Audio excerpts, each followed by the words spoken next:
Hello, good evening आप सभी को। कैसे हो आप सब लोग? उम्मीद है आप लोग अच्छे होंगे और आप अपनी तैयारी के बहुत अच्छे फेज से गुजर रहे होंगे।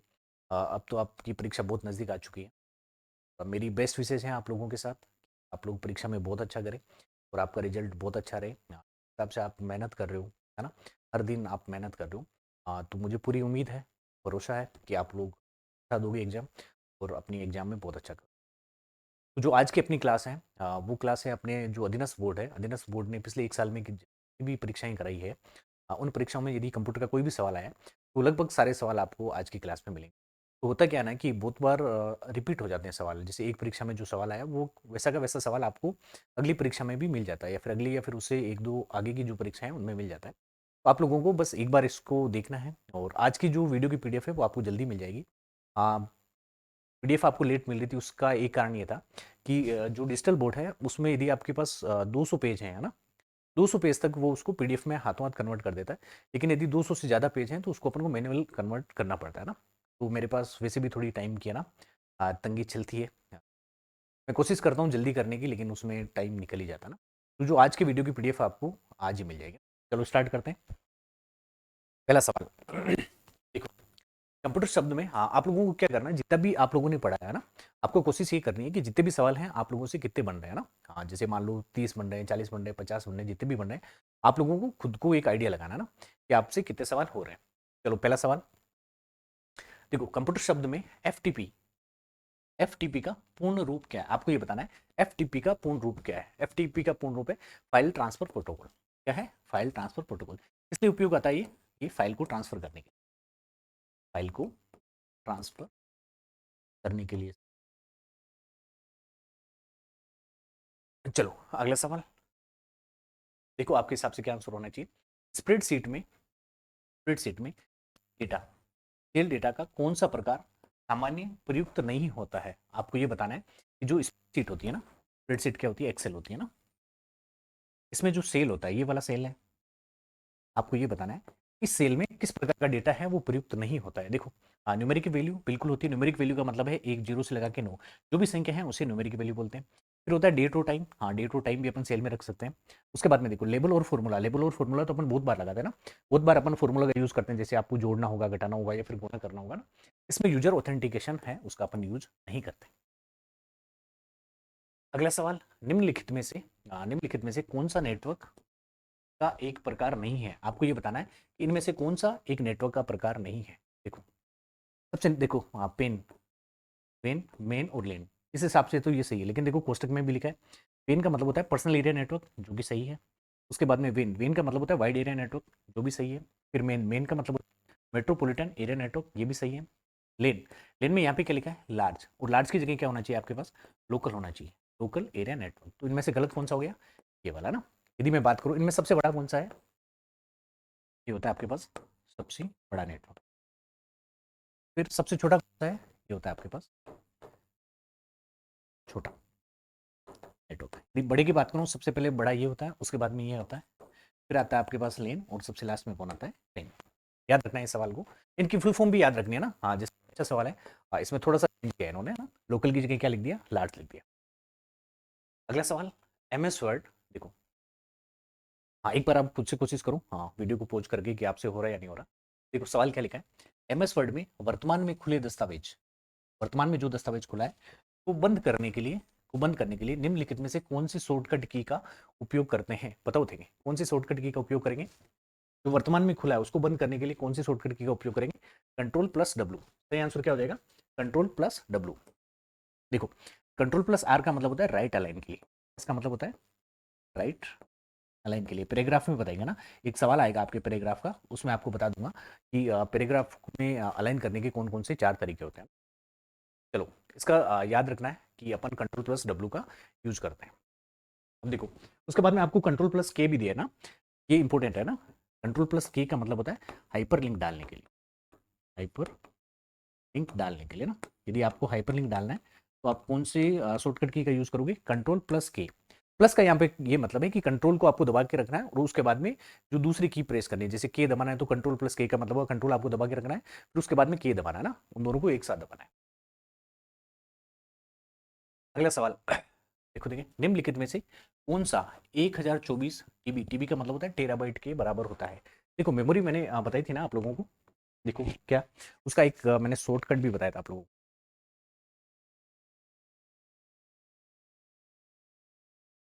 देखो शॉर्टकट क्या था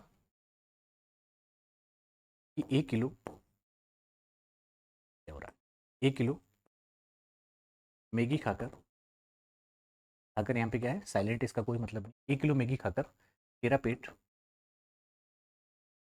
एक्स जितना मोटा हो गया ना, हो गया, इनका कोई मतलब नहीं, आगे बढ़ो। अब देखो 1 किलो, हाँ सबसे पहले कौन सी आती है, किलो आती है।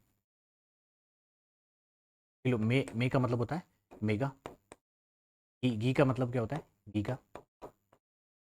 तेरा तेरा का मतलब क्या है यहाँ पे तेरा, बेटा बेटा का मतलब क्या है बेटा, का मतलब क्या है एग्जा, का मतलब क्या है जीटा,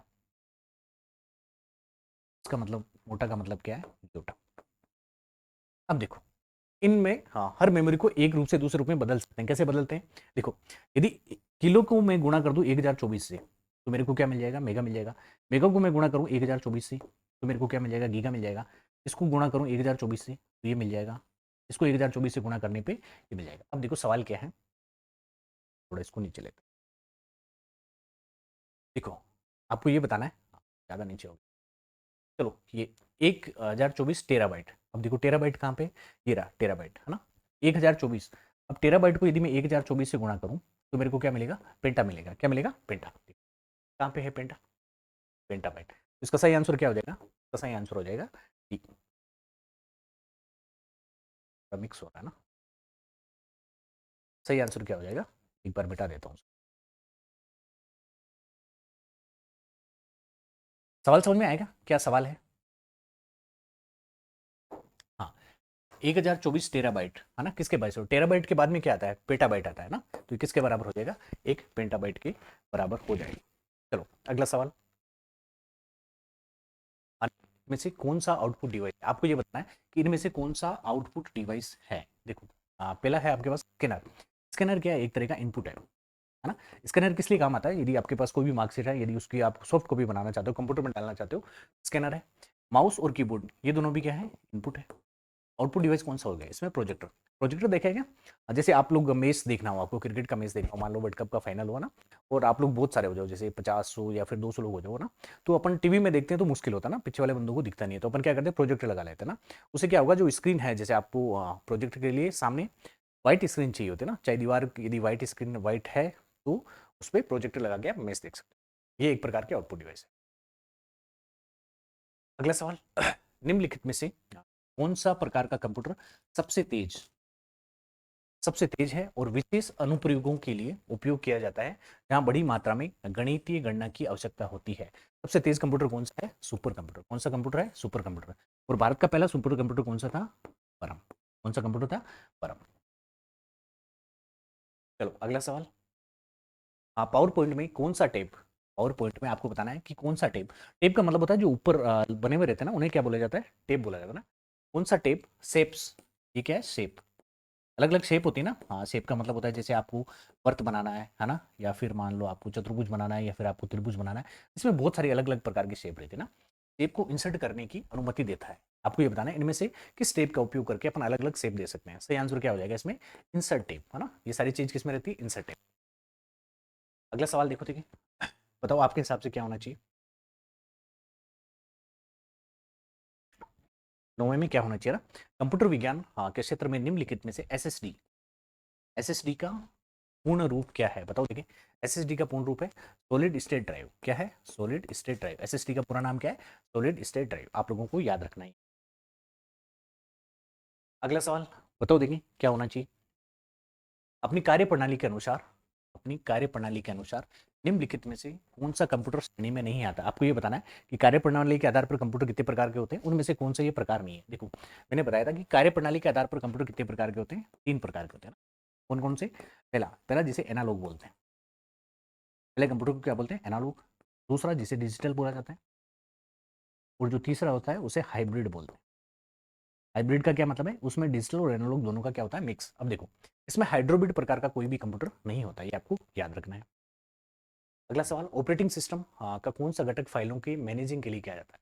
आपको ये बताना है कि ऑपरेटिंग सिस्टम के बहुत सारे घटक होते हैं, इनमें से कौन सा घटक फाइलों को मैनेज, है ना, फाइलों को मैनेज करने के लिए जिम्मेदार है? तो मेमोरी वाला तो मेमोरी के लिए, प्रोसेस ये प्रोसेस को मैनेज करता है, डिवाइस ड्राइवर जितनी भी आपके पास डिवाइस है उनको मैनेज करने का काम करता है, फिर है फाइल सिस्टम मैनेजर। इसका सही आंसर क्या हो गया?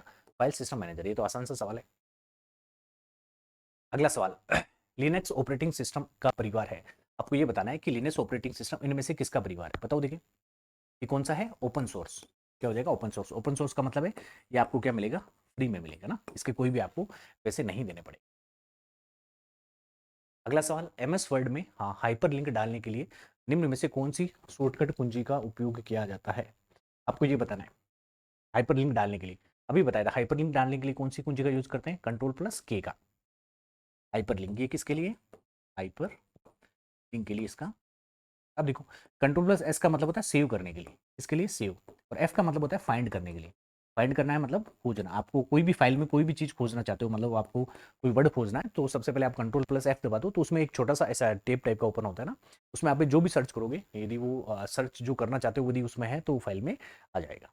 आपको याद रखना है हाइपर लिंक के लिए, ये बहुत बार रिपीट हुआ सवाल है ना, कम से कम ये पिछले 2 साल में 7 या 8 बार ये सवाल रिपीट हुआ है, हाइपर लिंक वाला।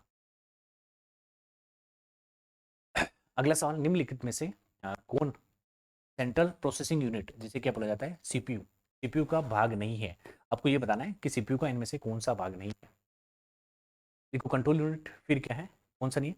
VDU, visual display unit CPU का भाग नहीं होता है। देखो, आपने लोगों ने देखा होगा ना, सीपीयू के 3 भाग होते हैं ना। एक होता है आपके पास सीयू, जिसे कंट्रोल यूनिट बोला जाता है, फिर होता है ALU, arithmetic and logic unit, फिर उसके बाद में होता है एमयू। एमयू में क्या होती है? मेमोरी। मेमोरी में क्या आता है? मेमोरी और रजिस्टर आते हैं ना। चलो अगला सवाल, देखो देखो आपके हिसाब से क्या होना चाहिए? कंप्यूटर शब्दावली में यूएसबी, एक सेकेंड, हाँ सही है। चलो, कंप्यूटर शब्दावली में यूएसबी का क्या अर्थ है बताओ देखिए। यूएसबी, यूएसबी आपने सुनी होगी ना, यूएसबी केबल होती है ना, यूएसबी केबल है ना, फोन चार्ज करने के लिए जिस केबल का यूज करते हैं उसे क्या बोलते हैं? USB cable. उसकी फुल फॉर्म पूछिए ना, इसका मतलब होता है यूनिवर्सल सीरियल बस। यूनिवर्सल सीरियल बस। अब देखो, इसका मतलब होता है कि कोई भी यदि अपन डेटा ट्रांसफर करते हैं तो कंप्यूटर में किसका यूज करते हैं? कंप्यूटर या फोन में बस का यूज करते हैं। देखो, सीरियल का मतलब होता है कि जो डेटा है वो सीरियल ही होगा ना, एक के बाद एक डेटा जाएगा, इसे क्या बोलते हैं? सीरियल। पैरेलल का मतलब होता है कि यदि डेटा एक बोला जाता है पैरेलल। उसके बाद में यूनिवर्सल का मतलब है हर तरह का डेटा ये ट्रांसफर करने के काम आती है, उसका नाम क्या है? यूएसबी। अगला सवाल, कंप्यूटर की प्राथमिक मेमोरी रोम का अर्थ है? आपको ये आसान सा सवाल है ना, कि आपको ये बताना है कि रोम की फुल फॉर्म क्या है। रोम की फुल फॉर्म क्या होती है? Read only memory. Read only memory, है ना, रीड ओनली मेमोरी। और रोम में क्या रहता है? एक तो बायो सेव रहता है, और जितने भी बूटिंग प्रोग्राम है ना, कंप्यूटर को स्टार्ट करने के लिए जितने भी प्रोग्राम रहते हैं वो कहाँ सेव रहते हैं? रोम में सेव रहते हैं। देखो, रीड ओनली मेमोरी कहाँ लिखा है? बी ऑप्शन हो गया। अगला सवाल, कंप्यूटर की मेमोरी की निम्नलिखित में से कौन सी इकाई गलत तरीके से जोड़ी गई है? बताओ देखिए, इनमें से कौन सी जो है वो गलत तरीके से जोड़ी गई है? देखो देखो, किलो, किलो के बाद में क्या आता है? मेगा आता है। देखो, किलो का आगे यदि मैं 1024 लगा दूं तो मेरे को क्या मिल जाएगा? मेगा। तो ये वाली चीज तो सही है। उसके बाद में देखो, 8 बिट को अपन क्या बोलते हैं? 1 बाइट। ये चीज भी बिल्कुल सही है। उसके बाद में देखो, तेरह, तेरह के बाद में क्या था? पेटा। तेरह को यदि मैं 1024 गुणा कर दूं तो मेरे को क्या मिल जाएगा? पेटा। उसके बाद में देखो, बाइट को यदि मैं 1024 से गुणा कर दूं तो मेरे को मिलेगा किलो बाइट। क्या मिलेगा यहाँ पे? Kilo byte. तो ये ऑप्शन क्या है? गलत है। यहाँ पे क्या होना चाहिए? 1 किलो बाइट होना चाहिए।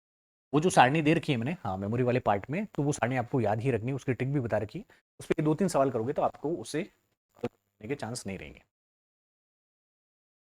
अगला सवाल देखो, देखिए, निम्नलिखित में से कौन सा एक ऑनलाइन स्टोरेज है जिसके लिए इंटरनेट कनेक्टिविटी की आवश्यकता होती है?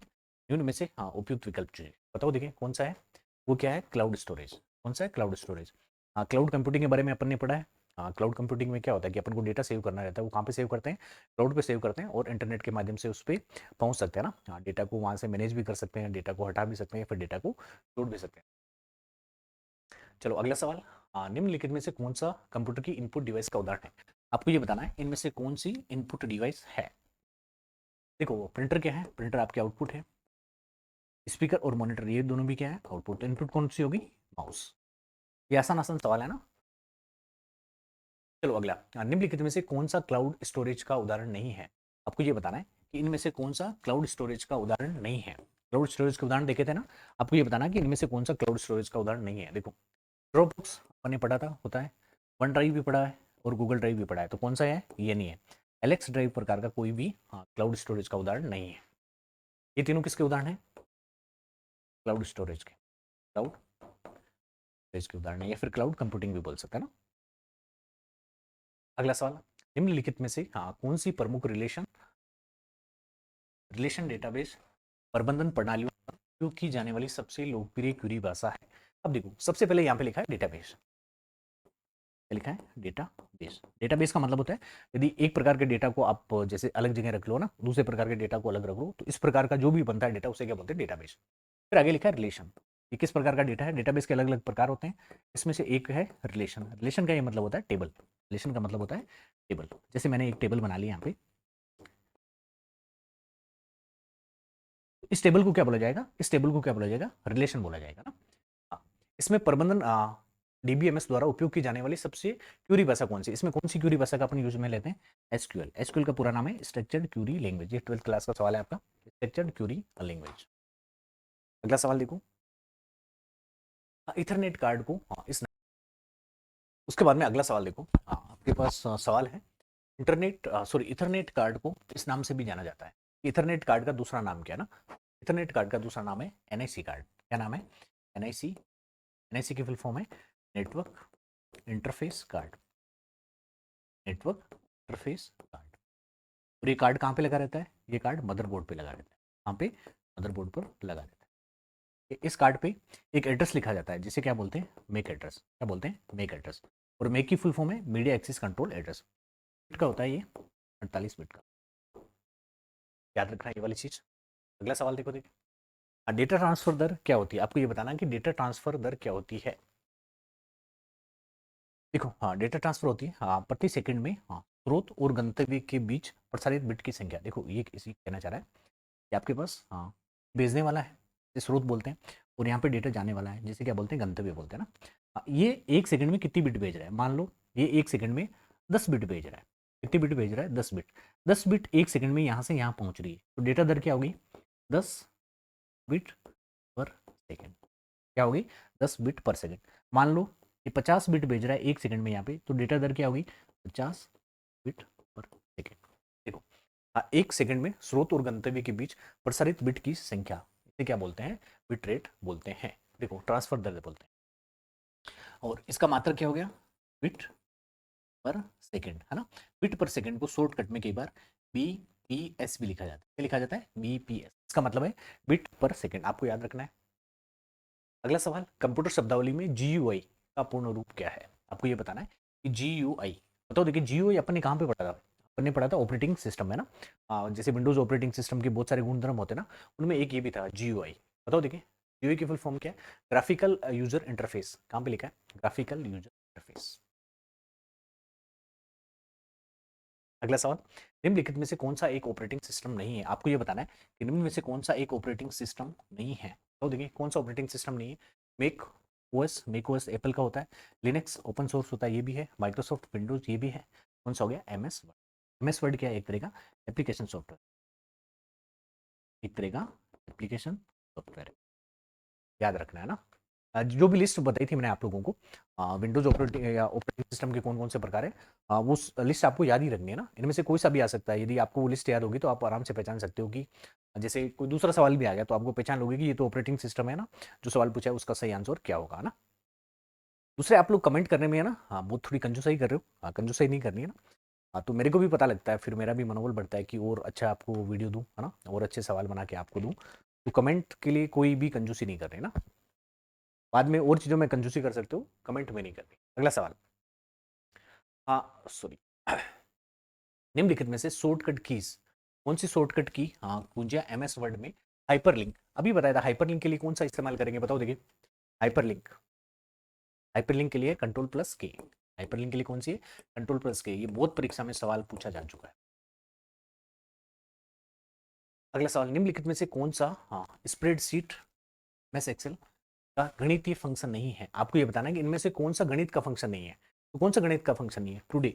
टुडे का किस लिए यूज करते हैं अपन? दिनांक के लिए। किसके लिए? दिनांक के लिए। यदि आपको दिनांक डालनी है, कौन सा फंक्शन का यूज करोगे? दिनांक। दिनांक एक प्रकार का गणितीय फंक्शन नहीं है। गणितीय फंक्शन का ये मतलब है कि जिसमें जोड़, बाकी, गुणा, भाग, ये सब चीजें होती है, जैसे परसेंटेज निकालना, वो कौन से आते हैं? गणितीय फंक्शन। जबकि टुडे का मतलब होता है आज की डेट डालने के लिए ना। अब देखो, यहाँ पे लिखा है सम इफ। सम का मतलब होता है जोड़ना। सम का क्या मतलब होता है? जोड़ना। उसके बाद में लिखा है इफ। इफ का मतलब होता है यदि। इसका मतलब ये है कि तभी जोड़ेगा, हाँ, जब उसको एक शर्त दी जाएगी, वो यदि शर्त सही है तभी ये जोड़ेगा। मान लो यदि आपको सिर्फ सम मिलता है, इसका मतलब क्या होता है? जोड़ना। और सम इफ लिखा है मतलब वो कंडीशन देखेगा पहले, यदि कंडीशन सही है फिर ही क्या करेगा? जोड़ने का काम करेगा, है ना। उसके बाद में राउंड। राउंड का यूज करते हैं अपन जैसे दशमलव संख्या को हटाने के लिए ना। जैसे मेरे पास ऐसा लिखा ना 135.78 लिखा ना, इसको मेरे को राउंड ऑफ करना है ना। हाँ, मैं चाहता हूँ कि इसके बाद में कोई संख्या नहीं रहे, तो इसको क्या कर दूंगा मैं? 136 लिख सकता हूँ ना, ऐसे राउंड ऑफ कर दिया। उसके बाद में काउंट। काउंट का मतलब होता है गिनना। काउंट किसके काम में आता है? गिनने के काम आता है। अगला सवाल, हाँ, एमएस ऑफिस में व्याकरण और वर्तनी, है ना, ग्रामर की जांच करने के लिए निम्नलिखित में से कौन सी कुंजी का उपयोग करते हैं? बताओ, देखें इनमें से कौन सी कुंजी का अपन उपयोग करेंगे? कौन सी कुंजी का? F7। ये भी आपका इंपॉर्टेंट सवाल है, याद रखना। कौन सी कुंजी का यूज करेंगे अपन? F7 का यूज किया जाता है। अगला सवाल, हाँ, सबसे तेज प्रकार के कंप्यूटर, ये रिपीट हो रहा है सवाल, है ना। सबसे तेज प्रकार के कंप्यूटर जो अक्सर विशेष और बड़े गणितीय गणनाओं के लिए उपयोग किए जाते हैं, इनमें से कौन सा होगा? बताओ, देखिए कौन सा होगा? होगा सुपर कंप्यूटर। कौन सा? Super computer. अगला सवाल, हाँ, निम्नलिखित में से, हाँ, आपको ये बताना है कि निम्नलिखित में से कंप्यूटर के लिए ऑपरेटिंग सिस्टम का प्रकार नहीं है। आपको ये बताना है कि इनमें से कौन सा ऑपरेटिंग सिस्टम का प्रकार नहीं है। देखो, हाँ, मेक ये तो होता है, उबंटू भी होता है ना, उबंटू, या फिर से लाइनेक्स में आता है, यूनिक्स भी होता है, तो कौन सा नहीं होगा? ओपेरा। ओपेरा क्या है?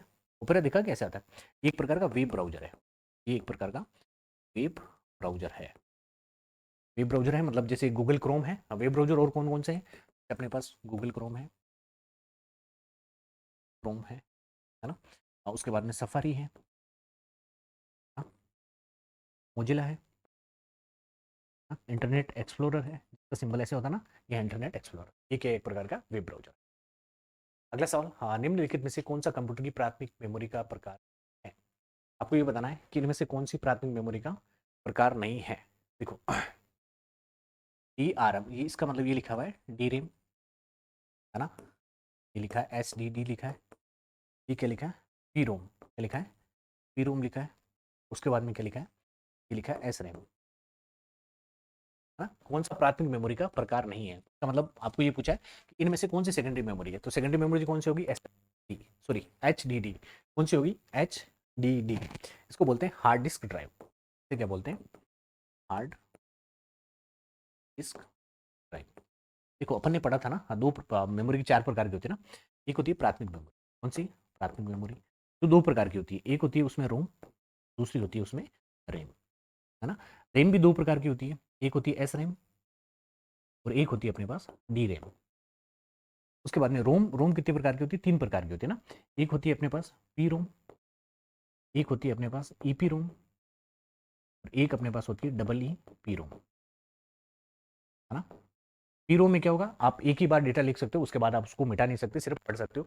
ईपी रोम में आप डेटा को बार बार लिख सकते हो, बार बार मिटा सकते हो, बार बार पढ़ सकते हो, है ना। जो मिटेगा उसके लिए पैराबिक निखंडों का यूज होगा। और डबल ईपी रोम में, हाँ, डेटा आप कितनी बार भी मिटा सकते हो और कितनी बार भी, हाँ, लिख सकते हो ना। इसमें इलेक्ट्रिकल सिग्नल का यूज।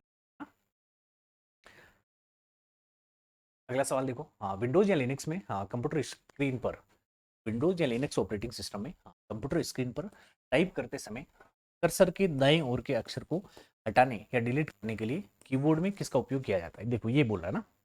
देखो, सबसे पहले कर्सर का ये मतलब समझो ना। मान लो मैं ऐसे लिख रहा हूँ ना, ई डबल पी, हाँ, एल ही, फिर मैंने लिख दिया बी, फिर लिख दिया ओ, फिर लिख दिया वाई। अब देखो, मान लो मेरा यहाँ पे कर्सर है ना, डायल क्यों नहीं हो रहा? हाँ, ये वाला क्या है? ये वाला है मेरे पास कर्सर। ठीक है, अब देखो, ये लिखा, ये अक्षर नहीं है, ये मेरे पास क्या है? कर्सर। जो कर्सर है, जो क्या होगा? लगातार ब्लिंक करता रहेगा ना, कि जो मैं अगला अक्षर लिखूंगा वो यहाँ पे टाइप होगा। अब देखो, यदि मैं यहाँ पे डिलीट की दबाऊं, तो डिलीट की से क्या होगा? इस कर्सर के बाद वाला, इसका मतलब ओ वाला अक्षर क्या हो जाएगा? डिलीट हो जाएगा, है ना। और यदि मैं बैक स्पेस दबाऊं, बैक स्पेस दबाऊं तो इसके बाईं साइड वाला, इससे पहले वाला अक्षर भी क्या हो जाएगा, डिलीट हो जाएगा। तो आपको क्या पूछा है, दाईं टाइप का अक्षर पूछा ना, कर्सर के दाईं ओर, तब कर्सर के दाईं ओर ओ को डिलीट करना है। तो आप क्या करोगे इसके लिए, डिलीट का यूज करोगे, किसका, डिलीट का। और यदि आपको पूछे बाईं साइड, मान लो इस सवाल में यदि पूछे बाईं साइड, सही आंसर क्या होता, तो होता अपना बैक स्पेस, क्या होता अपना बैक स्पेस का सही आंसर हो जाता। कर्सर का मतलब समझते हो ना, जैसे अभी आप टाइपिंग कर रहे हो ना, हाँ, टाइपिंग में भी कर्सर होता ना, हाँ, जहाँ पे कर्सर रहेगा जो टाइप करोगे वो वहाँ पे आ जाएगा ना। चलो अगला सवाल देखो, देखिए।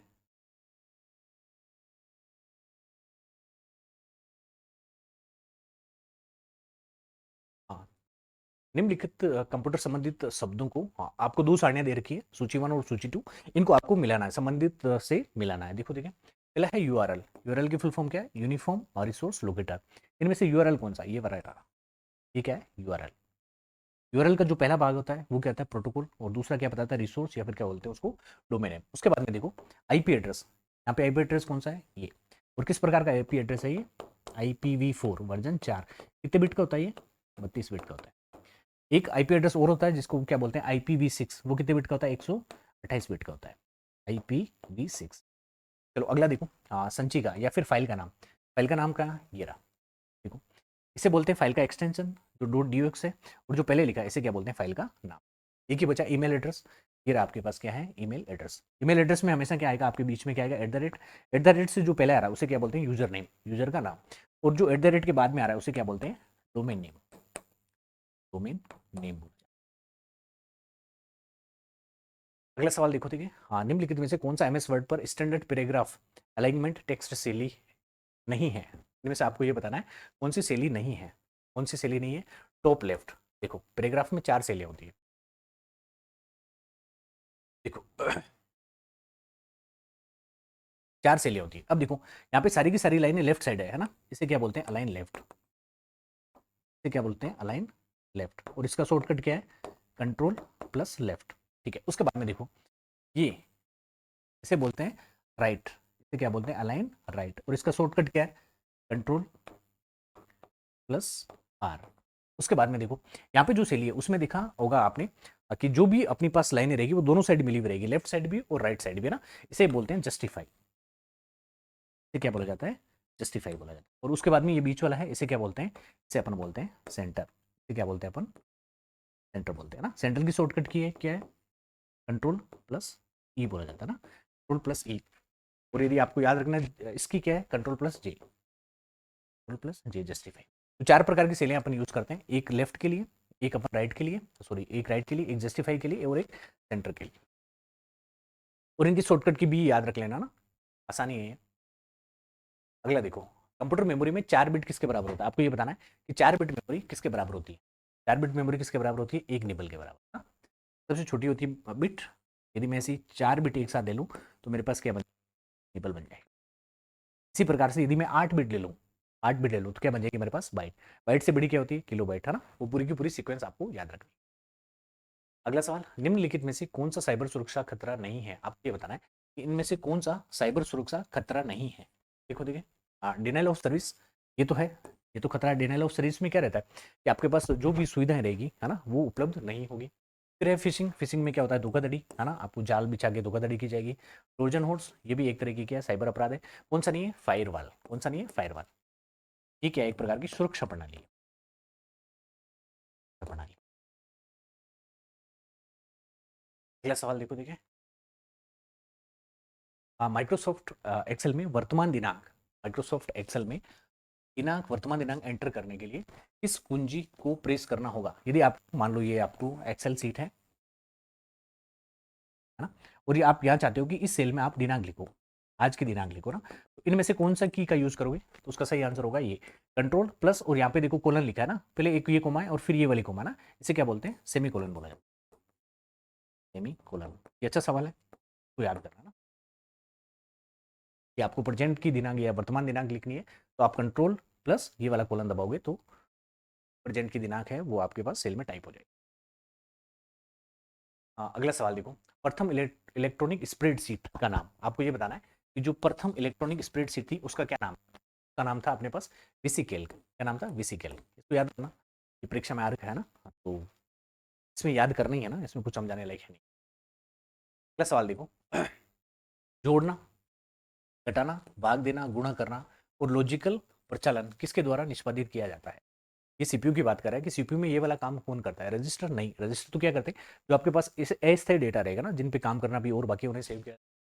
कंट्रोल यूनिट क्या होता है? कंट्रोल का मतलब ही होता है नियंत्रण, ये नियंत्रण सिग्नल है ना, सारी चीजों को नियंत्रित करता है। फिर है, इसका सही आंसर क्या हो जाएगा? एएलयू। एलयू की फुल फॉर्म क्या है? Arithmetic and logic unit. अगला देखो, हाँ एक्सेल में, हाँ किसी श्रेणी के संख्यात्मक मानों, कौन से मानों? संख्यात्मक मानों। संख्यात्मक मानों का मतलब है जो भी अपन गिनती करते हैं ना, संख्यात्मक मानों का है 1 2 3 4 5 है ना, गिनती से मतलब है ना, जीरो से लगा कि 9 अक्षर रहेंगे ना, कि संख्या गिनने के लिए किस फंक्शन का उपयोग किया जाता है? देखो ये क्या बोल रहा है, ये बोल रहा है कि मेरे पास ये एक्सेल सीट है, हाँ, और ये सेल है ना, मान लो इस सेल में लिखा हुआ है 15, इस सेल में लिखा हुआ है 20, सेल में लिखा हुआ है मेरे पास 10 और इस सेल में लिखा हुआ है 5। मेरे को ये पूछा है कि संख्यात्मक मानों की गिनती करने के लिए इनमें से कौन से फंक्शन का उपयोग करेगा। यदि मैंने में से कौन सा फंक्शन लगाऊं तब मेरे को पता चल जाएगा कि कितनी संख्या लिखी हुई है। यहाँ पे 4 संख्या लिखी हुई है। मान लो यहाँ पे लिखा हुआ मैंने 15, यहाँ पे लिखा हुआ है ABC, हाँ यहाँ पे लिखा हुआ है XYZ और यहाँ पे लिखा हुआ है मैंने 20, है ना। तो देखो इस सेल में यदि मेरे को बताना है कि कितनी संख्या है तो कितना आंसर आना चाहिए? 2, क्योंकि संख्याएं कितनी है? 2। बाकी की क्या है? ये टेक्स्ट लिखा हुआ है, यहाँ पे भी क्या लिखा है? टेक्स्ट। टेक्स्ट का मतलब होता है ABCD। क्या मतलब होता है? ABCD। और संख्याओं का मतलब होता है गिनती की बात कर रहा है ना, 0 से लेकर 9 तक। देखो सही आंसर क्या होगा इसमें? सही आंसर हो गया काउंट। कौन सा हो गया? काउंट। काउंट का मतलब क्या होता है? गिनना। देखो उसके बाद में लिखा है काउंट। काउंट का मतलब होता है गिनना। इफ, इफ का मतलब होता है यदि। इफ का क्या मतलब होता है? यदि। ये क्या करेगा? ये शर्त पूरा होने पर गिनेगा, पूरा होने पर गिनेगा। जबकि काउंट क्या करेगा? सीधा गिन देगा। उसके बाद में देखो काउंट ब्लैंक। काउंट ब्लैंक का ये मतलब होता है जो खाली कॉलम है ना, जो खाली सेल को गिन, इसको खाली सेल को गिनता है। देखो देखिए, मान लो मैंने इसको बोला कि चलो ठीक है, यहाँ पे ये वाला फंक्शन लगा दिया काउंट ब्लैंक, तो मेरे को 4 दे देगा कि इसमें कितने सेल खाली हैं? 4 सेल खाली। उसके बाद में देखो काउंट ए। काउंट ए का मतलब है भरे हुए सेल, भरे हुए सेल। अब देखो, अब देखो इन दोनों में फर्क समझना, काउंट ए और काउंट में फर्क समझना ना। मान लो मैंने इस वाले पे कॉलम पे ये वाला फंक्शन लगाया काउंट। कौन सा लगाया? काउंट। तो मेरे को क्या करेगा? संख्याओं की गिनती करेगा। संख्या कितनी इसमें? 2, तो मेरे को आउटपुट क्या देगा? 2। फिर मैंने इसी पे लगा दिया काउंट ए। तो काउंट ए क्या रहा है? भरे हुए सेल। भरे हुए सेल कितने हैं? 1 2 3 4। तो ये आउटपुट मेरे को क्या देगा? 4। समझ में? काउंट ए वो उन सेलों को गिनता है जो भरे हुए, उसे फर्क नहीं पड़ता कि उसमें क्या भरा हुआ है ना। और काउंट सिर्फ उन्हीं को गिनती करेगा, उन्हीं को काउंट करेगा जिसमें क्या है? सिर्फ संख्याएं होगी, है ना। अच्छा सवाल है ये, इसको याद रखना। माइक्रोसॉफ्ट पावर पॉइंट प्रेजेंटेशन में इस मेन्यू में हेडर, हेडर का मतलब होता है जो ऊपर लिखा जाता है, और फुटर, फुटर किस में लिखा रहेगा? नीचे लिखा रहेगा। कमांड दिखाई जाती है इसमें। बताओ देखिए कौन से में हेडर और फुटर रहेगा? इंसर्ट में। इंसर्ट जो मेन्यू रहेगा उसमें हेडर और फुटर दोनों रहते हैं। देखो आपको परीक्षा में समझ में नहीं आया और इंसर्ट टाइप का या फिर कुछ जोड़ने टाइप का यदि कुछ भी हो, यदि आपको लग रहा है कि अब कुछ समझ नहीं आ रहा ना, तो तुक्केबाजी कर देना। कभी कभी तुक्केबाजी करनी भी चाहिए। तो इंसर्ट पे चले जाना ना, यदि कुछ जोड़ने घटाने का ऐसा हो कि इंसर्ट में कैसे जोड़ेंगे कैसे करेंगे, तो इंसर्ट पे चले जाना ना। फिर गलत हो तो फिर मेरे को नहीं बोलना कि सर बोला इंसर्ट पे चले जाना, इंसर्ट तो गलत हो गया ना। ये बोल रहा हूँ यदि आपके पास लग रहा है कि नहीं यार कोई ऑप्शन नहीं है किस पे जाए तो। चलो अगला सवाल देखो। देखिए, हाँ निम्नलिखित में से कौन सी कुंजी, हाँ संयोजन, हाँ विंडोज कंप्यूटर पर माउस का उपयोग किए बिना, माउस का उपयोग किए बिना किसी प्रोग्राम को जबरदस्ती बंद करने के लिए किया जाता है? यदि आपको कंप्यूटर बंद करना है, यदि माउस का उपयोग नहीं करना है, तो कौन सी कुंजी का अपन उपयोग करेंगे? तो Alt F4, Alt plus F4, ये याद रखना। कौन सी कुंजी का यूज करेंगे? Alt plus F4। अगला सवाल बताओ। देखिए, देखो दो इकाइयों के बीच एक नेटवर्क पर एक अनधिकृत रियल टाइम अवरोधन या निगरानी को निम्नलिखित में से क्या कहा जाता है? उसे बोला जाता है इवेज ड्रॉपिंग। आप लोगों को याद है क्या मैंने इवेज ड्रॉपिंग बनाई दी? नहीं बताया था क्या? सॉरी, ये लड़का है, ये लड़की है और ये लड़का है। उस टाइम मैंने डायग्राम बनाया था ना, ये दोनों बात कर रहे हैं, फिर वहां पे एक काला चश्मा पहना है ना, ये काला चश्मा पहना है ऐसा, और ये आदमी इन दोनों की बात सुन रहा है। ये रियल टाइम में हो रही है। रियल टाइम का ये मतलब है कि जब ये दोनों लड़का और लड़की बात कर रहे हैं, उस टाइम ये वाला बंदा उन दोनों की बात सुना रहा है। उससे क्या बोलते हैं? इवेज ड्रॉपिंग बोलते हैं ना। ये वाला सवाल मैंने सवाल नहीं कराया था, सिर्फ आपको बताया था कि इवेज ड्रॉपिंग होती क्या ना। इसमें देखो रियल टाइम का मतलब है कि जिस समय बात कर रहे हैं उस समय की बात है ना, जिस समय बात हो रही है उस समय,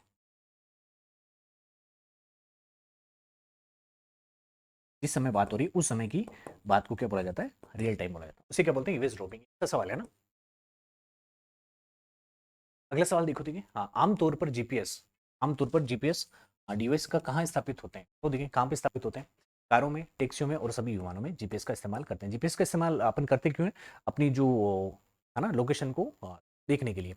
मान लो मेरे पास कार है और मैंने यदि कार में जीपीएस लगा रखा है तो मैं ये पता कर सकता हूँ कि मेरी कार अभी कहाँ पे खड़ी है। तो इसका सभी जगह यूज कर। अगला सवाल देखो, देखिए हाँ, सूचना प्रौद्योगिकी अधिनियम, सूचना आईटी एक्ट कब आया था? ये 2000 में आया था ना। सरकारी विभागों को सक्षम बनाने में मदद करता है, बताओ देखें कौन से सक्षम बनाने में मदद करता है? इसका आंसर होगा सी, आधिकारिक दस्तावेजों की फाइलिंग, निर्माण और भंडारण को डिजिटल प्रारूप में स्वीकार करना। अगला सवाल, करेक्टर फॉर्मेटिंग में अक्षरों का आकार किसे मापा जाता है? करेक्टर फॉर्मेटिंग, करेक्टर का मतलब होता है अक्षर, अक्षर लिखते हैं ना अपन ए बी सी डी, इन्हें क्या बोलता है? करेक्टर बोलता है ना। में अक्षरों का आकार, ये अक्षर के जो आकार है, जैसे ये अक्षर ए छोटा लिखा है, ये अक्षर मैंने बड़ा लिखा है, तो किस में मापा जाता है? किसमें मापा जाता है? पॉइंट्स में मापा जाता है। किसमें? पॉइंट्स में मापा जाता है। ये आपको याद रखना है। पिक्सल, पिक्सल अपन डिजिटल स्क्रीन के लिए यूज लेते हैं। यदि आपके पास डिजिटल स्क्रीन है, जैसे ये अपनी स्क्रीन है, इसको किस में मापा जाएगा? डिजिटल स्क्रीन में मापा जाएगा। लेकिन अक्षरों को साइज किस में मापा जाता है? हमेशा पॉइंट्स में मापी जाती है। याद रखना है ये वाला सवाल। अगला सवाल देखो, देखिए मुख्य मेमोरी में ऑपरेशन में सीपीयू क्या करता है? बताओ देखिए सीपीयू क्या करता है? मुख्य मेमोरी से पढ़ने के ऑपरेशन में सीपीयू क्या करता है? देखो ये बोल रहा है, ये आपका सीपीयू है और ये आपकी मुख्य मेमोरी है ना, मेन मेमोरी है ना। जब डेटा को पढ़ा जाता है तो सीपीयू क्या काम करता है? सीपीयू ये काम करता है कि पता निर्दिष्ट करता है और डेटा को डेटाबेस पर मेमोरी कंट्रोल द्वारा रखा जाता है। देखो होता क्या है ना, मान लो सीपीयू को कोई डेटा चाहिए ना, मान लो ये वाला डेटा पड़ा है यहाँ पे, है ना। तो सबसे पहले सीपीयू को इस डेटा का एड्रेस पता होना चाहिए कि ये डेटा कहाँ पे बैठा है। तो यही चीज लिखिए ना कि पता निर्दिष्ट करता है, सबसे पहले वो पता निर्दिष्ट करता है, उसके बाद में डेटा को डेटाबेस पर मेमोरी कंट्रोल द्वारा रखा जाता है। फिर इस डेटा, जो भी डेटा रहेगा इसके अंदर, जो भी डेटा रहेगा उसे यहाँ पे रखा जाएगा। अच्छा सवाल है, इसको याद करना है आपको। अगला सवाल देखो, ठीक है, जीपीएल के विपरीत प्रोप्राइटी लाइसेंस क्या है? जीपीएल का मतलब होता है general public license, general public license. इसका मतलब ये होता है कि जनरल पब्लिक लाइसेंस का ये मतलब है कि इसकी तुम इसको उपयोग में करो, आपको कॉपीराइट वगैरह की कोई दिक्कत नहीं है, ये फ्री का है ना। इसके विपरीत होता है हाँ प्रोप्राइटी। इसका मतलब अपन ने दो तरह के सॉफ्टवेयर देखे थे ना, एक होते हैं ओपन सोर्स जो फ्री में रहते हैं जैसे लाइनेक्स है ना, दूसरे कौन से होते हैं? प्रोप्राइटी, आईटी वाले ना। आपको ये पूछा कि प्रोप्राइटी लाइसेंस में क्या होता है, बताओ देखिए इसका सही आंसर क्या होना चाहिए? इसका होगा कॉपिंग को कॉपीराइट कानून के आधार पर प्रतिबंध करता है। इसका मतलब कोई भी यदि सॉफ्टवेयर प्रोप्राइटरी सॉफ्टवेयर है और यदि उसने गलत इस तरीके से आपने यदि उसको इस्तेमाल किया तो आप पे कॉपीराइट वगैरह लग सकता है। अगला सवाल, हाँ, पावर पॉइंट में कौन सा विकल्प स्लाइड, पावर पॉइंट में कौन सा विकल्प स्लाइड में चार्ट जोड़ने के लिए ना, चार्ट जोड़ने के लिए की अनुमति देता है? कौन सा इसमें आसान सा है चार्ट? मैंने बताया था कि चार्ट के भी बहुत सारे प्रकार होते हैं, बताए थे कि आप लोगों को याद नहीं है? एक होता है लाइन चार्ट, लाइन चार्ट में क्या होगा? ऐसी लाइन टाइप की है ना। एक होता है कॉलम चार्ट, सॉरी, एक होता है कॉलम चार्ट, कॉलम चार्ट में क्या रहेगा? ऐसे कॉलम बने हुए रहेंगे। एक होता है बार चार्ट, बार चार्ट में क्या रहेगा? ऐसे कॉलम ऐसे बने रहेंगे, ये रहता है बार। एक होता है एरिया चार्ट, याद है क्या आप लोगों को? एरिया चार्ट में क्या रहेगा ना, ऐसे आपको एरिया बताया जाएगा ना, ये एरिया चार्ट। आसान सा सवाल है ये तो। अगला सवाल देखो, देखिए निम्नलिखित में से कौन सी सेकेंडरी मेमोरी डिवाइस नहीं है? आपको ये बताना है इनमें से कौन सी सेकेंडरी मेमोरी डिवाइस नहीं है, बताओ देखिए। RAM, hard disk drive, CD DVD और मेमोरी कार्ड, कौन सी है? रैम। रैम कौन सी है आपके पास? प्राथमिक मेमोरी, प्राथमिक, प्राथमिक मेमोरी। और कौन सी है? एक तो रैम है और दूसरी कौन सी है आपके पास? रोम। याद रखना है दोनों को। अगला सवाल देखो, देखिए निम्नलिखित में से कौन सा सिस्टम सॉफ्टवेयर है? आपको ये बताना है कि निम्न में से कौन सा सिस्टम सॉफ्टवेयर है। सिस्टम सॉफ्टवेयर है, मैंने बताया था सिस्टम सॉफ्टवेयर में चार लोग आते हैं, कौन कौन से आते हैं? एक आता है आपके पास ऑपरेटिंग सिस्टम, एक आता है आपके पास सिस्टम यूटिलिटीज, एक आता है आपके पास डिवाइस ड्राइवर। इसका सही आंसर क्या होगा? ये। और एक आपके पास क्या आता है? Language translator. एक क्या आता है? लैंग्वेज, ये याद रखना है। ये सारे के सारे किसमें आते हैं? सिस्टम सॉफ्टवेयर का पार्ट है।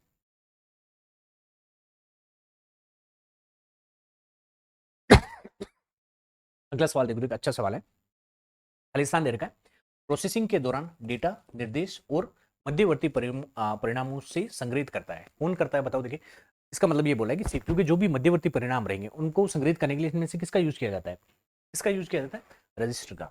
और मैंने बताया था रजिस्टर सबसे क्या रहता है? फास्ट रहता है, सबसे तेज रहता है। और वोलेटाइल है या नॉन वोलेटाइल है? इसमें डेटा बिजली के जाने के बाद क्या है? हट जाता है। ये अच्छा सवाल है ना।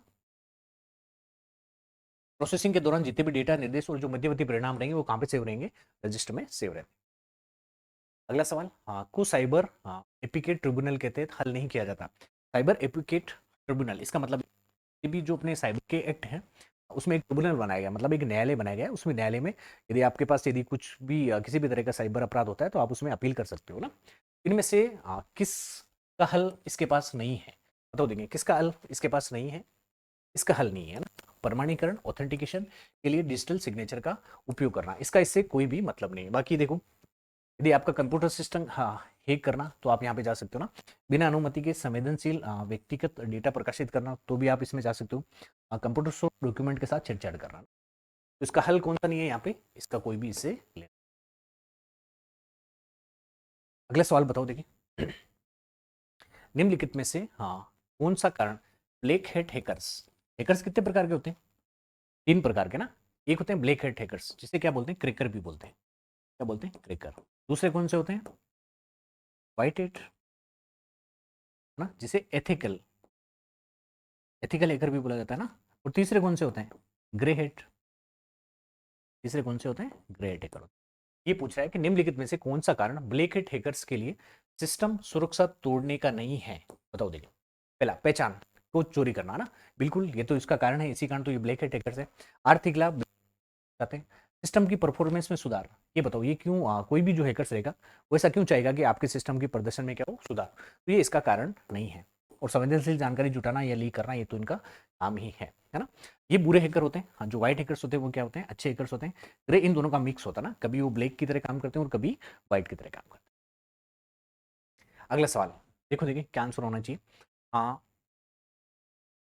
एम गवर्नमेंट्स को ई गवर्निंग सेवाओं के लिए क्या करने की भविष्यवाणी की गई है? आपको ये बताना है ना। इसका सही आंसर हो जाएगा ई, सी ऑप्शन है ना।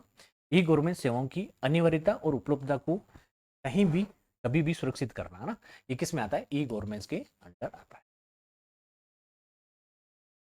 तो चलो आज की क्लास में इतना ही। हाँ, उम्मीद है आप लोगों को अच्छी लगी होगी क्लास, और आगे की क्लास, एक आधी क्लास आपको, एक दो क्लास और दूंगा मैं। आरपीएससी के भी जो सवाल रहेंगे या फिर मुझे लगेंगे कि कुछ और इंपॉर्टेंट सवाल है, तो आपको लोड नहीं लेना है। जितना सिलेबस है आपका पूरा का पूरा सिलेबस आपको कवर करा दिया गया है। अब जो भी क्वेश्चन मिलेंगे वो एक्स्ट्रा क्वेश्चन मिलेंगे। आपको जब भी टाइम मिले आप 2 की स्पीड में देखो खटाखट, और इसकी आपको पीडीएफ भी जल्दी मिल जाएगी ना। और कमेंट करने में कंजूसाई नहीं करना है, और चीज़ों में कंजूसाई कर सकते हो ना। अपने चैनल पे कमेंट करने में बिल्कुल भी नहीं करनी है ना। बिल्कुल तसल्ली से बताना है कि सर अच्छा लगा या फिर बुरा लगा, या फिर और सुधार करो, या फिर ये दो, हमें इस प्रकार के सवाल चाहिए। जो भी आपके मन में है वो आप अपने कमेंट के माध्यम से बता सकते हो। तो आज की क्लास में इतना ही। हाँ, फिर मिलते हैं आपको अगली क्लास में। धन्यवाद।